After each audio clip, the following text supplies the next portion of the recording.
savior.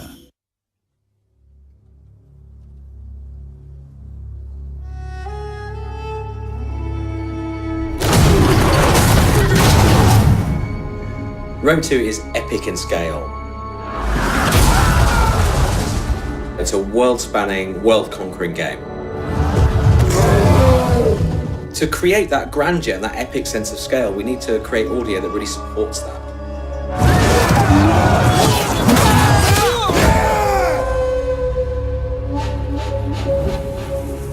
So the prologue in Rome 2 is a kind of contained, narrative-driven mini-campaign that leads the player into the full campaign game. Soldiers of Rome, we have travelled far together, down a path not of our choosing. So we have Mark Strong playing the part of Silanus, who's the kind of protagonist in the prologue. Mark Strong is a great actor.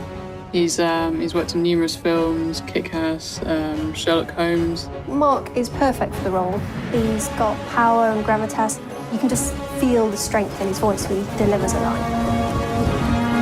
Fate and the cruelty of man compelled each of us to draw our weapons, stand back to back, and defend our lands against the common foe. He kind of starts off as a mid-rank Roman commander, and then as the prologue progresses, he sort of rises up in rank to eventually become a proconsul.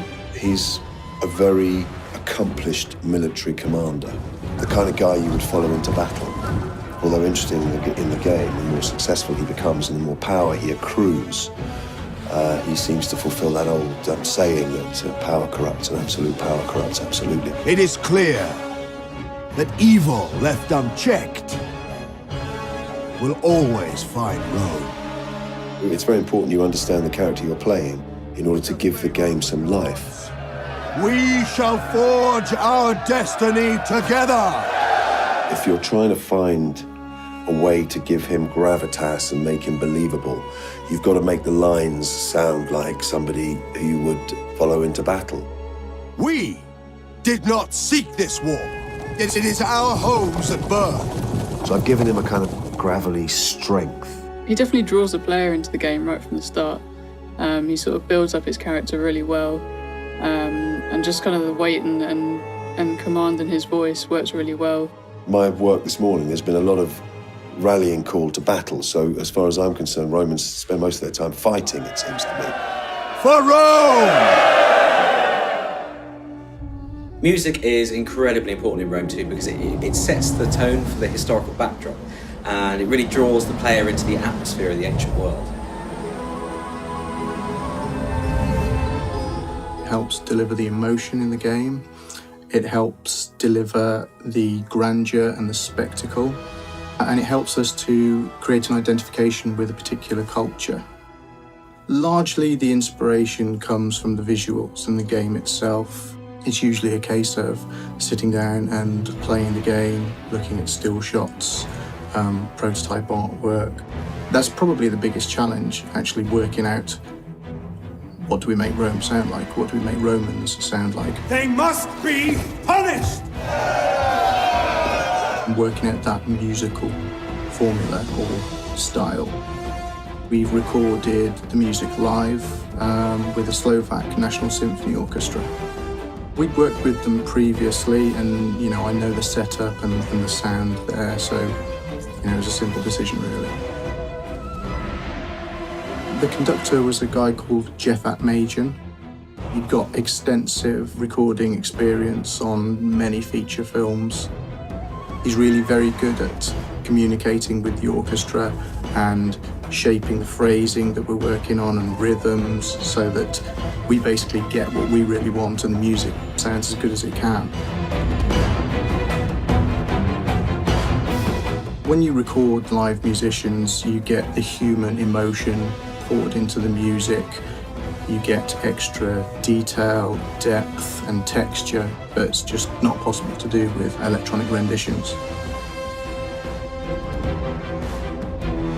The sound effects in Rome 2 really immerse the player in any given environment they're in at the time. So, whether that's a great sweeping battle with thousands of troops or on the campaign map itself.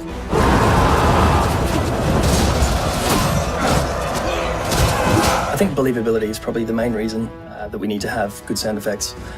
because you want people to make it feel like they're a general commanding an army as opposed to someone playing a game. This will never end. We recorded a lot of the assets ourselves here, as well as in the field, as well as at Shepparton Studios. And so we've recorded tens of thousands of individual assets that have been recorded from scratch. So that really does make the battlefield come alive when you can zoom into two guys fighting it out and hear exactly how we think it should sound in that era. Some of those guys really suffered for their art. We had them standing around in full suits of Roman armour being struck with blunt instruments to kind of replicate the sound of metal on metal that you hear in battle. Those guys really worked hard for us. So the metal shield was a car door impact, plastic bottle being hit, foley, body thumps, like a big body hit. We used a giant metal spatula for sword ring outs. We also created a new sort of faux Roman guy, which was a punching bag with helmets, and we bashed it with our fists and all that sort of stuff. It's not always what you expect it to be. The sound effects and audio for Rome 2 are utterly spectacular. We've got this incredible orchestral soundtrack. We've got this incredibly detailed, rich soundscape. You just have to hear it to believe it. Take it from me, you're going to need some bigger speakers.